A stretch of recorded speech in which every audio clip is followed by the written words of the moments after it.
కోడి పందాలు ఎందుకు ఏర్పడ్డాయంటే పూర్వం మహాయుద్ధాలు తప్పవు అనుకున్నప్పుడు అండి పెద్దవాళ్ళు ఏం చేసేవారంటే ఎవరే వద్దురా, కొన్ని లక్షల మంది జనం చచ్చిపోతారా, ఎందుకురా అనవసరంగా పౌరుషాల కోసం ఇంత చేసి రాజ్యభాగం కోసం యుద్ధం కదా అని దాన్ని తులాననం అంటారు. ఈ పక్షం నుంచి ఒక కోడిని ఎంపిక చేయండి, ఈ పక్షం నుంచి ఒక కోడిని ఎంపిక చేయండి.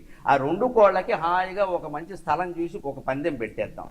ఏ కోడి చనిపోతే వాళ్ళు ఓడిపోయినట్టు, పారిపోయినా చాలు ఓడిపోయినట్లు లెక్క, మిగిలిన వాళ్ళు గెలిచినట్లు. కానీ అశేష జన నష్టాన్ని, లక్షల నష్టాన్ని ఆపు చేయడం కోసం క్రీడగా యుద్ధాలు నివారించి శాంతి కోసం ఏర్పాటు చేసింది కోడి పందాలు. ప్రత్యక్ష ఉదాహరణ పల్నాటి యుద్ధం సినిమా చూడండి. ఇలాగ మహత్తరమైన యుద్ధాలను నివారించడానికి పెట్టినటువంటి కోడి పందాలని మనం సంక్రాంతి పేరు మీద ఆడడం తప్పు అయితే, జనవరి నెలంతా ఆడడం, ఏడాదంతా ఆడడం ఇంకా దుర్మార్గం. అటువంటివన్నీ ఆపు చేసుకుని ఇళ్లల్లోనే మనం సరదాగా ఆనందంగా గడపాలి. దానికి తగినటువంటి ఆటలు పాటలు మనకి ఉండనే